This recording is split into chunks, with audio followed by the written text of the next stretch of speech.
Hello dear learners, मैं अमित आप सभी का स्वागत करता हूं एक बार फिर से हमारे इस यूट्यूब चैनल पे। लास्ट क्लास में हमने देख लिया सीरीज एलसीआर सर्किट और average power consumed in series LCR circuit. तो सीरीज एलसीआर सर्किट के बारे में तो अच्छा खासा इन्फॉर्मेशन हो चुका है। अब देखिए हम लोग देखते हैं सीरीज रेजोनेंस किसको बोलते हैं। तो देखो डेफिनेशन क्या है सीरीज रेजोनेंस का। A series LCR circuit is said to be in resonance condition if it allows maximum current to flow through it at any particular frequency. अगर सीरीज एलसीआर सर्किट में करंट कभी भी maximum होता है, एक तो कोई ना कोई तो ऐसा केस होता होगा ना जिसमें करंट सबसे ज़्यादा फ्लो, करंट को अपोज कौन करता है? ये तीनों मिलकर अपोज करता है। इन तीनों का नेट अपोजिशन, इफेक्टिव अपोजिशन को ही क्या बोलते हैं? इम्पीडेंस। और इम्पीडेंस का फॉर्मूला क्या आया था? Z is equal to √R² plus XL minus XC का स्क्वायर। और करंट का क्या फॉर्मूला बनता है? यहाँ पे लगाओगे ओम्स लॉ, तो यहाँ का वोल्टेज क्या E, यहाँ से करंट क्या I, और यहाँ पे रेजिस्टेंस मतलब अपोजिशन कितना, यहाँ से जो अपोजिशन दिखता है उसी को ना Z बोलते हैं। ठीक है, तो ये करंट का फॉर्मूला हो गया E/Z। ठीक है, चलो तो अब करंट हम चाहते हैं कि मैक्सिमम हो, तो बताओ करंट मैक्सिमम हो उसके लिए इम्पीडेंस क्या होना चाहिए? कम। ज़्यादा करंट जानना है, फ्लो करवाना है, तो उसके लिए इन तीनों का जो नेट अपोजिशन है यानी कि इम्पीडेंस, वो क्या होना चाहिए? कम। ठीक है, चलो तो इसी के बारे में हम लोग देखते हैं डिटेल में। तो हम चाहते हैं करंट मैक्सिमम, तो लिखेंगे the current will be maximum, the current will be maximum, current will be maximum if impedance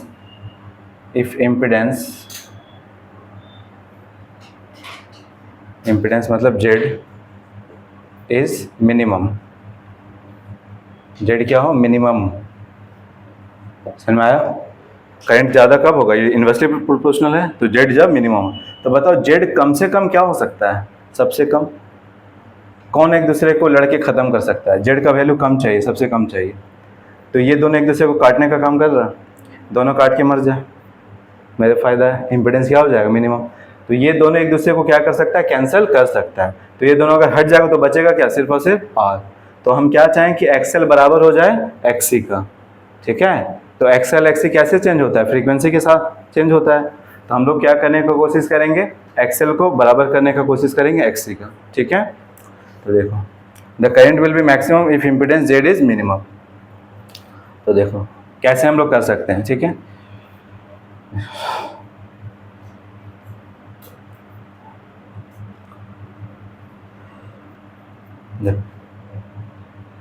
यहाँ लिख रहे हैं, उसके बाद लिखना। ठीक है, यहाँ पे देखो ऑन इंक्रीजिंग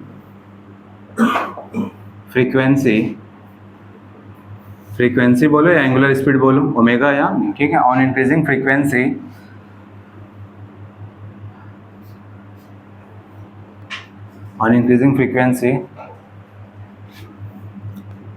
इंडक्टिव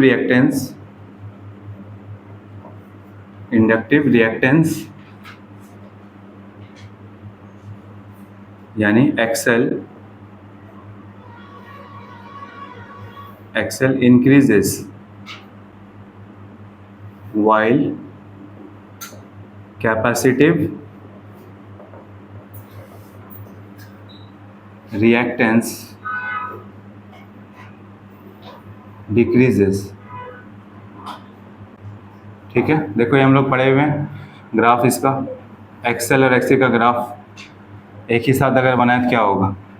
इधर ओमेगा रेडियन पर सेकेंड में, और इधर बोल सकते हैं XL और XC किस में होगा? ये ओम में।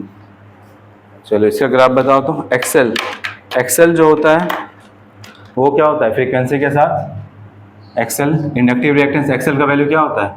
XL हम लोग पढ़ चुके हैं, XL क्या होता है? ओमेगा L ये होता है। और XC का वैल्यू क्या होता है? 1/ωc ये होता है।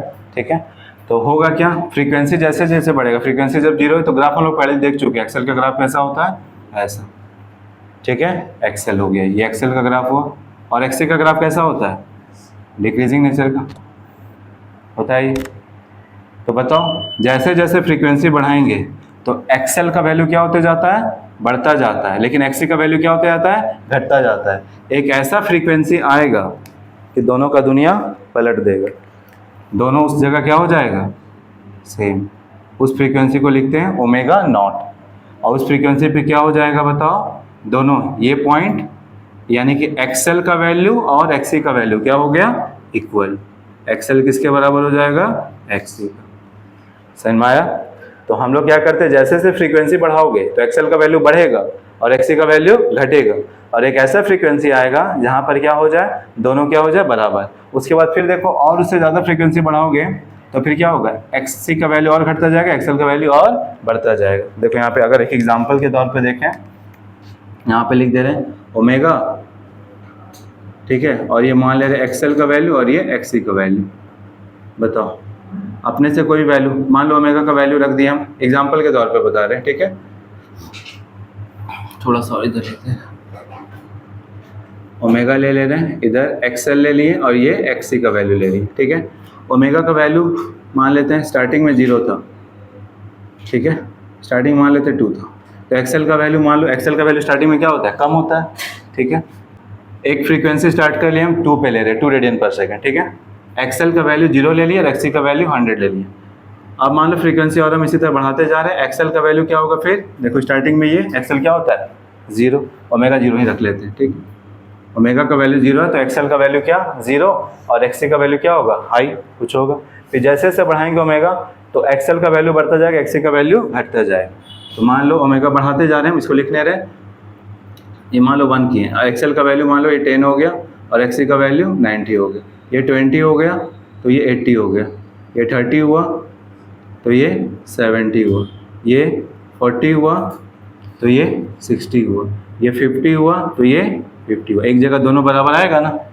फिर इसी तरह बताओ, ये बढ़ के 60 हो गया और ये 40 हो गया, फिर ये 70 हुआ, फिर ये 30 हो जाएगा, फिर ये 80 हुआ तो फिर ये 20 होगा, फिर ये 90 हुआ तो ये 10 होगा, फिर ये 100 हुआ तो ये 0। इसी तरह क्या होगा, देखो ऑलमोस्ट ये लगभग क्या हो गया, 0 के आसपास, ठीक है।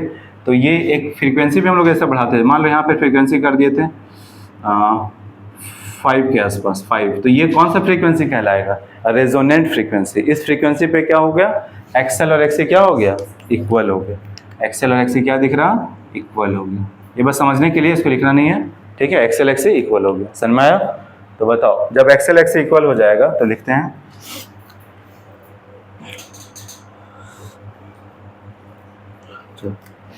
लिखेंगे एट एनी पर्टिकुलर फ्रीक्वेंसी,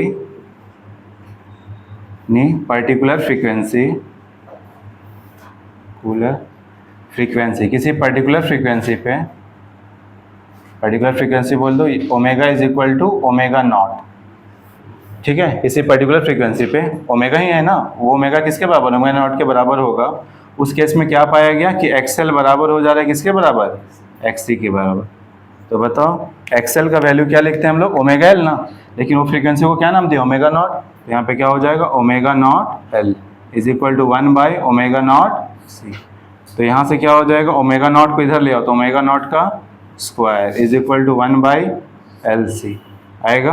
तो omega naught is equal to क्या हो जाएगा, 1 बाई अंडर रूट LC। तो ये आ गया। इस फ्रीक्वेंसी पे क्या होगा, ये क्या बताएगा, रेडियन पर सेकेंड। तो इस फ्रीक्वेंसी पे क्या होगा, XL किसके बराबर हो जाएगा, XC। तो हम लोग क्या होता है ना, जनरेटर को क्या करेंगे, उसी एंगुलर स्पीड पे घुमाएंगे, या फिर एक जो AC का सोर्स है उसमें फ्रीक्वेंसी हम फैन का रेगुलेटर जैसे क्या होता है, फ्रीक्वेंसी एडजस्ट करने का सिस्टम होता है। तो एडजस्ट कर लेंगे और उस फ्रीक्वेंसी के आसपास रखेंगे तो क्या होगा, XL XC के बराबर हो जाएगा। अब हर्ट्ज में बात करें तो रेडियन पर सेकंड में हुआ ना।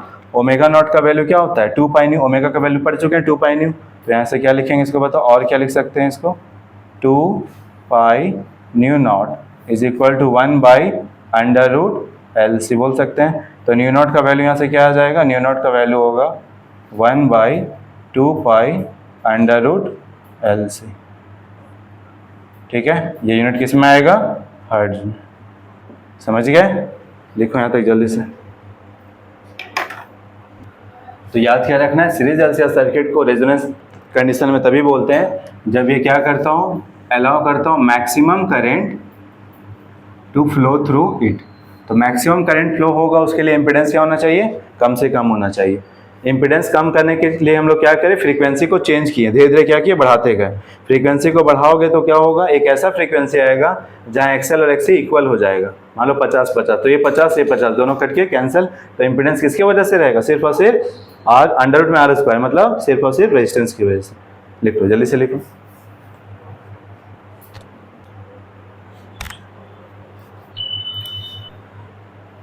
चलो अब देखते हैं, ग्राफ देखना है, ठीक है। Variation of impedance Z with angular speed बोलो चाहे फ्रीक्वेंसी बोलो ओमेगा, ठीक है। इसका वेरिएशन कैसे होगा,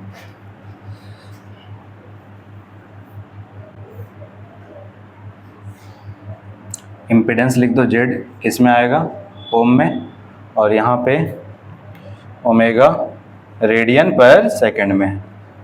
देखो ध्यान से, जेड का वैल्यू बताओ तो क्या होगा। मान लो एक्सएल है एक्सी है, चेंज कौन होता है, फ्रीक्वेंसी के चेंज करने से एक्सएल और एक्सी। रेजिस्टेंस का वैल्यू चेंज होता है क्या। मान लो रेजिस्टेंस का था 30 ओम का था, मान लो 20 ओम का था, आर जो था वो फिक्स कर लो 20 ओम का था। तो बताओ तो यहाँ से इम्पीडेंस क्या आएगा, जेड का वैल्यू बताओ तो यहाँ से, Z is equal to under root में क्या होगा, आर का स्क्वायर मतलब 20 का square plus XL minus XC करोगे तो एक्सएल माइनस एक्सी, तो 0 माइनस 100 तो 100 का स्क्वायर, यानी बोल सकते हैं ना 100 का स्क्वायर होगा। सॉल्व मत करो, बस देखते जाओ। फिर यहाँ बताओ जेड का वैल्यू क्या आएगा, इस जगह Z is equal to under root में आर का वैल्यू तो वही रहेगा 20 का square plus XL minus XC करोगे तो क्या आएगा, हाँ स्क्वायर है इसलिए पॉजिटिव ही ले ले रहे हैं 80 का स्क्वायर। फिर यहाँ बताओ जेड का वैल्यू क्या आएगा, अंडर रूट में, हाँ ये तो 20 है ही का स्क्वायर, फिर बताओ ये करेंगे तो एक्सएल माइनस एक्सी 60 का स्क्वायर। एक चीज़ ऑब्जर्व कर रहे हो क्या हो रहा, ये वैल्यू और ये वैल्यू क्या होगा, अगर 20 का स्क्वायर 100 का स्क्वायर 20 का स्क्वायर 80 का स्क्वायर करके अंडर रूट निकालोगे तो ये वैल्यू क्या होते जा रहा है, घटते जा रहा। यहाँ पे सबसे क्या होगा, यहाँ पे आके क्या हो जाएगा, जेड का वैल्यू अंडर रूट में 20 का स्क्वायर प्लस ये तो गया एक्सएल एक्सी गया 0 का स्क्वायर, तो सबसे कम ये ना होगा। उसके बाद फिर बताओ फिर से जेड का वैल्यू क्या हो जाएगा, यहाँ पे बताओ, यहाँ भी लिख ही सकते हैं हम लोग। चलो जेड का वैल्यू बताओ अंडर रूट में क्या आएगा, आर का वैल्यू तो 20 का स्क्वायर फिर प्लस एक्सएल माइनस एक्सी करोगे तो 20 का स्क्वायर आएगा। अच्छा इसके जस्ट पहले वाला वैल्यू भी देख लो, तो Z is equal to under root में क्या आएगा, आर का स्क्वायर करोगे तो 20 का स्क्वायर प्लस 40 माइनस 60, तो प्लस माइनस में जो भी है स्क्वायर है तो इसलिए हम पॉजिटिव ही ले ले रहे हैं, तो क्या आएगा भाई। तो देख रहे ऑब्जर्व कर रहे, सबसे पहले जेड का वैल्यू क्या होगा, घटते घटते घटते घटते सबसे कम आ जाएगा। उसके बाद फिर से क्या होगा, वही वैल्यू आना शुरू होगा। देखो 20 का स्क्वायर प्लस 20 का स्क्वायर, फिर से होगा 20 का स्क्वायर 60 का स्क्वायर, फिर से क्या होगा, बढ़ने लगेगा। यहाँ से भी देख सकते हैं, यहाँ से भी देख सकते हैं। पहले जेड, जेड मतलब क्या, एक्सएल और एक्सी का अंतर, अंतर क्या होगा, कम, फिर क्या हो गया, अंतर बढ़ने लगा। ये देखो ये बढ़ने लगा ना, ये कम हुआ, उसके बाद फिर अंतर क्या होगा, बढ़ने लगेगा, तो वैल्यू भी क्या होगा, बढ़ जाएगा। तो सबसे पहले जैसे जैसे फ्रीक्वेंसी बढ़ा रहे तो इम्पीडेंस का वैल्यू क्या हो रहा, घट रहा, घटने के बाद फिर क्या होने लगा, बढ़ने लगा। एक ऐसा केस आएगा उस फ्रीक्वेंसी को क्या बोलते हैं, ओमेगा नॉट, वहां पर इम्पीडेंस सिर्फ और सिर्फ किसके बराबर होगा, आर के बराबर। देखो आएगा अंडर 20 का, इसका मतलब 20 मतलब आर के बराबर, समझ में आया। तो ये हो गया इम्पीडेंस का ग्राफ विथ एंगुलर स्पीड बोलो या फ्रीक्वेंसी बोलो, एंगुलर स्पीड बोलो, ठीक है। इसको एंगुलर स्पीड भी बोल सकते हो या एंगुलर फ्रीक्वेंसी बोल सकते हो, समझ गए। तो ये बताओ इम्पीडेंस का ग्राफ ऐसा रहा, तो करंट का ग्राफ कैसा होगा, variation of current I with angular frequency with angular speed omega. Second graph कैसे बनेगा,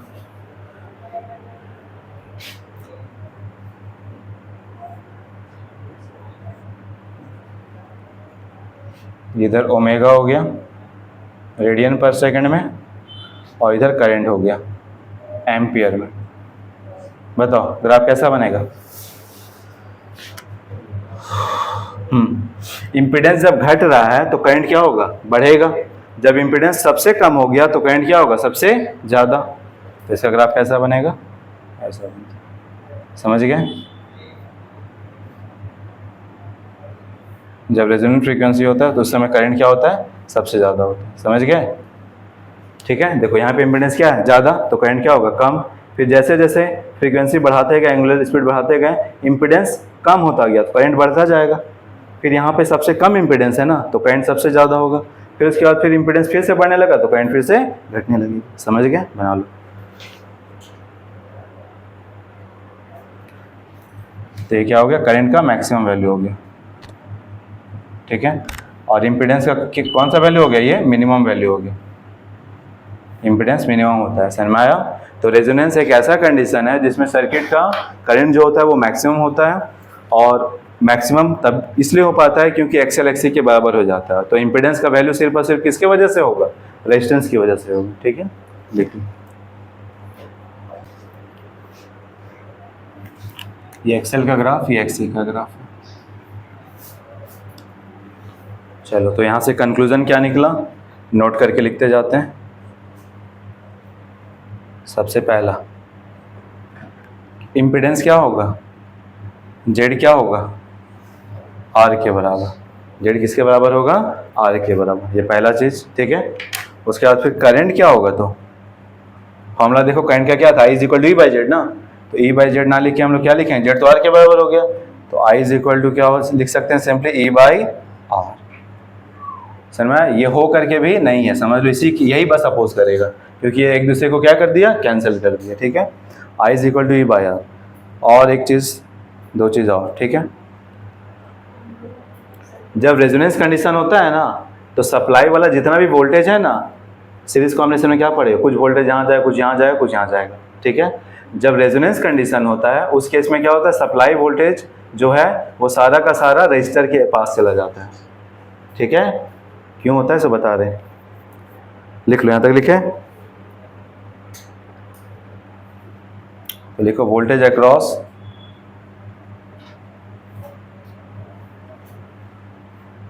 resistor is equal to source voltage होता है। ठीक है, voltage across resistor is equal to source voltage. तो रेजिस्टर के अक्रॉस का वोल्टेज क्या लिखते हैं, वी आर, और सोर्स का वोल्टेज क्या, तो यार देखना, वी आर किसके बराबर हो जाता है, ई के बराबर। ठीक है, अभी न्यूमेरिकल में देखेंगे हम लोग, फोर्थ पार्ट आ जाएगा यहाँ तक ना। ठीक है, फोर्थ पार्ट। और जब रेजोनेंस होता है तो याद रखना, वोल्टेज अक्रॉस इंडक्टर और कैपेसिटर जो होगा ना, वो क्या होगा, इक्वल। क्यों, देखो हम लोग जानते हैं, फेजर डायग्राम जो पढ़े थे, फेजर डायग्राम में क्या पढ़े थे, यहाँ पे बताओ, देखो तो फेजर डायग्राम याद है, ये करंट माने थे और ये वोल्टेज लिए थे रजिस्टर के पास का। फिर इधर क्या बनाए थे, VL, और इधर क्या बनाए थे, VC बनाए थे। VL का वैल्यू क्या होता है, IXL, और VC का वैल्यू क्या होता है, IXC। समझ में आया। देखो यहाँ पे, तो VL और VC क्या होगा, इक्वल होगा कि नहीं होगा, रेजोनेंस कंडीशन में करंट सेम जा रहा और XL और XC क्या हो चुका है, बराबर। तो VL और VC क्या होगा, इक्वल। तो यानी ये और ये एक दूसरे के क्या है, बराबर। हम लोग कौन सा केस लेके पढ़े थे, सीरीज एलसीआर सर्किट, जब XL ज़्यादा हो XC का, यहाँ तो दोनों हो गया बराबर। तो यानी ये दोनों एक दूसरे को कैंसिल कर देगा। तो जो भी वोल्टेज था, वोल्टेज कैसा आया था, ये दोनों में कुछ बचा था तब ना वोल्टेज ऐसा बन रहा था। अब ये दोनों का अंतर ही नहीं है, तो सप्लाई वोल्टेज किसके बराबर हो जाएगा, VR के बराबर। याद है ना, फेजर डायग्राम देखो कैसा बना था, ऐसा कोई बना था, जब VL, ये VR ये था, और ये क्या था, VL माइनस VC था, तब ना ये यहाँ पे आया था, और ये एंगल फाई बना था। जब ये दोनों बचेगा ही नहीं, तो ये चीज़ यहाँ थोड़ी रहेगा, तो यहाँ आ जाएगा। यानी E किसके बराबर, ये E था ना, E किसके बराबर हो जाएगा, VR के बराबर। समझ में आया। यानी सप्लाई वोल्टेज किसके अक्रॉस सब चला जाएगा, यहाँ पे। तो ये दोनों के पास वोल्टेज नहीं जाएगा क्या, जाएगा, वोल्टेज जाएगा, VL VC जाएगा, लेकिन इसके पास जितना वोल्टेज होगा इसके पास भी उतना ही वोल्टेज होगा, लेकिन अपोजिट में। तो एक दूसरे को क्या कर दे रहा, कैंसिल। क्या वोल्टेज इसके पास और इसके पास सप्लाई वोल्टेज से भी ज़्यादा चला जाएगा क्या, हाँ। तो जब रेजोनेंस कंडीशन होता है ना, तो इंडक्टर के पास वोल्टेज सप्लाई वोल्टेज से 10 गुना ज़्यादा 15 गुना ज़्यादा चला जाता है। अगर मान लो तुम यहाँ 200 वोल्ट दे रहे हो ना, तो इंडक्टर के पास अगर वोल्टेज मेजर करोगे तो 2000 दिखेगा, और कैपेसिटर के पास भी वोल्टेज देखोगे तो 2000 दिखेगा, और यहाँ पे देखोगे तो 200 दिखेगा, क्योंकि तुम सप्लाई किए हो 200 और वोल्टेज मिल जा रहा है कितना 2000 के आसपास। तो है ना खतरा, समझ में आया। हाँ, लेकिन दोनों का कॉम्बिनेशन के पास वोल्टेज देखेंगे तो क्या दिखेगा 0, क्योंकि देखो अगर वोल्टमीटर यहाँ लगाएंगे तो यहाँ का वोल्टेज दिख जाएगा 2000, यहाँ लगाएंगे तो यहाँ का भी वोल्टेज दिख जाएगा 2000, लेकिन यहाँ दोनों का कॉम्बिनेशन का वोल्टेज मेजर करेंगे तो क्या दिखेगा वोल्टेज 0, क्यों, क्योंकि VL उधर और VC इधर, और दोनों एक दूसरे को कैंसिल कर रहे हैं। समझ गए। तो यहाँ 4th point,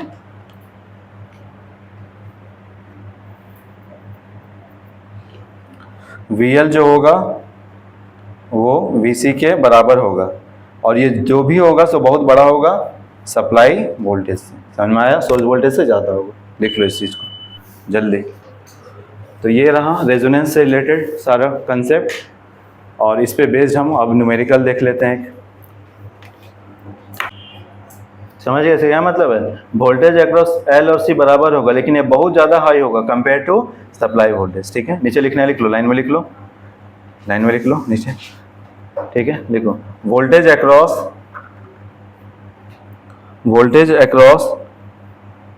inductor and capacitor are very high, voltage across inductor and capacitor are equal, लिखो पहले, voltage across inductor and capacitor are equal, voltage across inductor and capacitor are equal and are very high as compared to the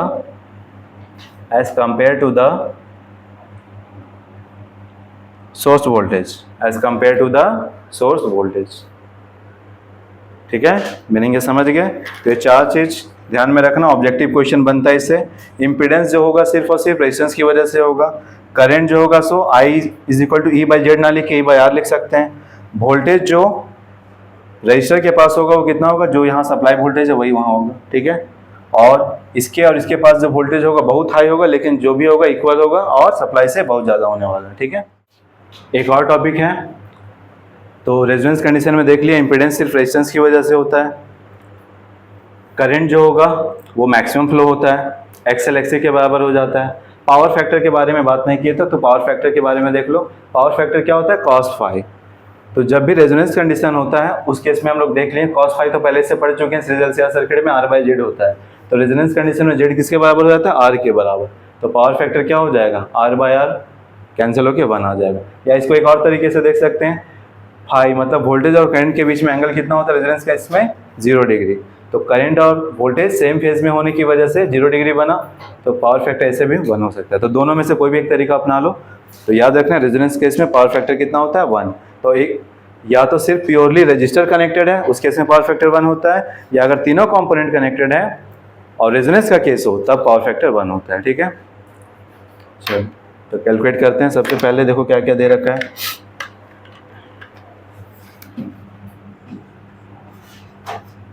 ठीक है, series LCR circuit है। Series LCR circuit है, क्या क्या component है, तो बना लेते हैं। LCR सर्किट L है, C भी है और R भी है। कितने वोल्टेज सोर्स से कनेक्टेड है ये, 200 वोल्ट है ना। कुछ नहीं दे रखा है तो कौन सा वोल्टेज एज्यूम करना है इसको, RMS। ठीक है, RMS कितना, चलो L है, C है और R है। वैल्यू देखो सबका दे रखा है, L का वैल्यू दे रखा है, C का वैल्यू दे रखा है। L का वैल्यू कितना है 2 हेनरी, C का वैल्यू कितना है 50 माइक्रोफैराड। ये स्टैंडर्ड फॉर्म में नहीं है, तो 50 × 10⁻⁻6 फैराड, यानी क्या हो जाएगा 5 × 10⁻⁻5 फैराड होगा। R का वैल्यू तो दे रखा है, कितना है 20 ओम।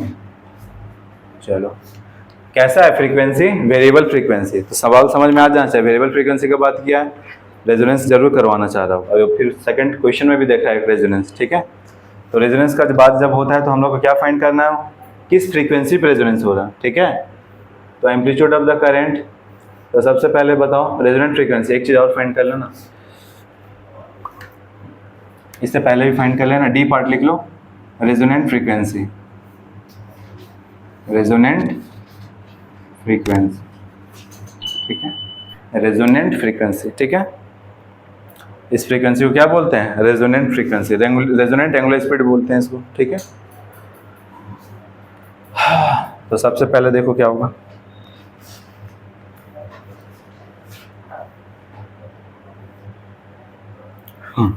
चलो स्टार्ट करते हैं। क्या करें, कैलकुलेशन कैसे करें? सबसे पहले ओमेगा नॉट निकालना पड़ेगा। क्या निकालना पड़ेगा? ओमेगा नॉट, ठीक है। तो ओमेगा नॉट का वैल्यू निकाल लो। ओमेगा नॉट का वैल्यू क्या होता है? ओमेगा नॉट जो होता है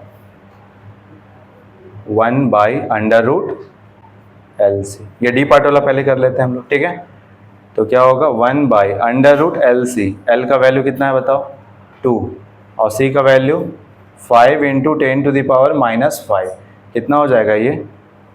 1/10 × 10⁻⁻5। सॉल्व होकर कितना आएगा? 10⁻⁻4।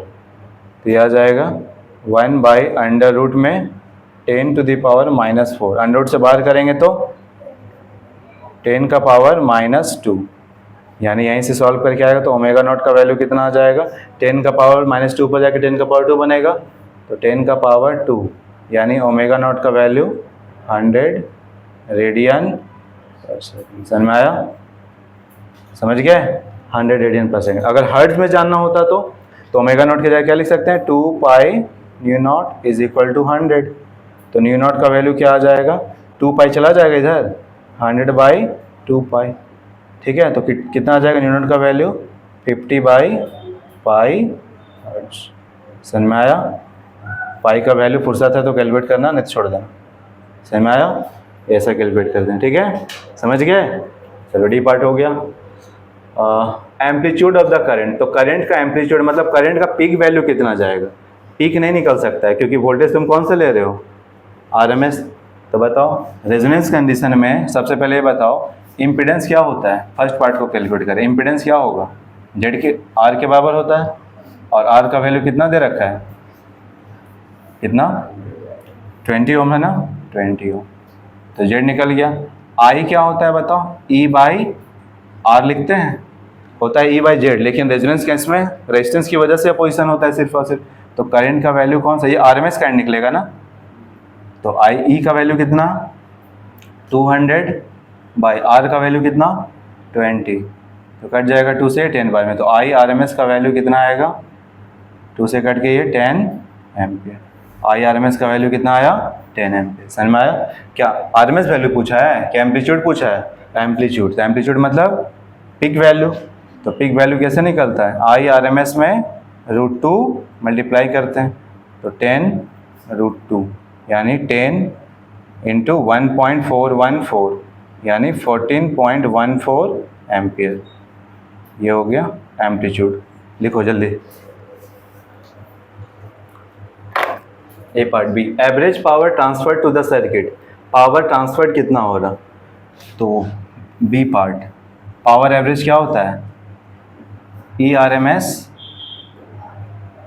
IRMS cos phi। अब पावर फैक्टर है ना ये, तो रेजोनेंस केस में पावर फैक्टर कितना? 1 होता है। ERMS का वैल्यू कितना है? 200। IRMS का वैल्यू कितना? ये 10, ठीक है। और पावर फैक्टर कितना? 1। तो कितना आ जाएगा? 2000 वाट, या इसको बोल सकते हैं 2 किलो वाट भी बोल सकते हैं। समझ में आया? ठीक है, लिखो।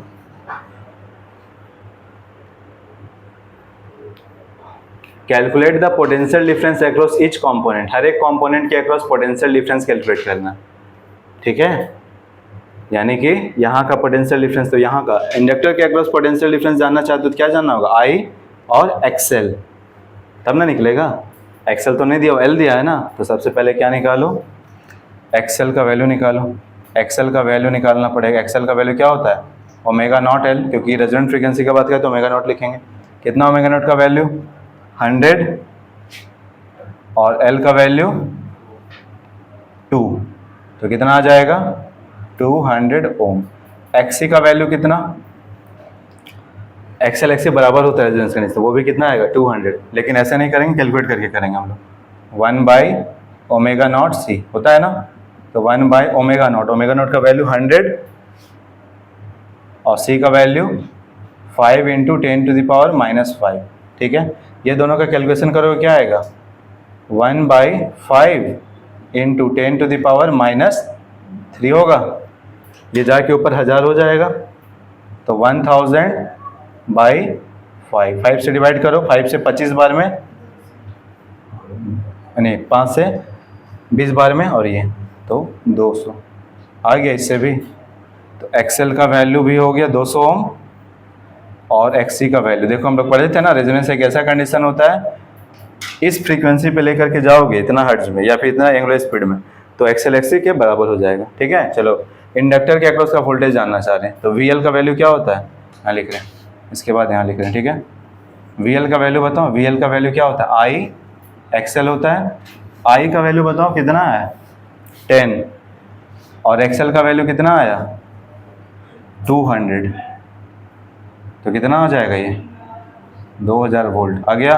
तो इंडक्टर के पास वोल्टेज कितना देखने को मिलेगा, 2000 वोल्ट। तो कैपेसिटर के पास कितना होगा, उतना ही होगा, आई एक्सी, आई है 10 और एक्सी है 200, तो ये भी कितना आ जाएगा, 2000 वोल्ट। समझ में आया, वीएल भी हो गया 2000 और वीसी भी हो गया। और हम क्या नोट में लिखा है कि रजिस्टर के पास वोल्टेज जो होगा कितना होगा, सप्लाई वोल्टेज के बराबर। कैलकुलेट करो तो यहाँ का वोल्टेज जानना है, तो I into R, I into R, I का वैल्यू है 10 और रेजिस्टेंस का वैल्यू कितना है 20, आ गया 200 वोल्ट। समझ में आया, तो जो जो चीज़ पढ़ाएं प्रूफ हो गया यहाँ से, तो प्रूफ हो गया, ताली बजाओ, ठीक है। चलो लिख लो, तो ये हो गया रेजोनेंस टॉपिक कंप्लीट, ठीक है।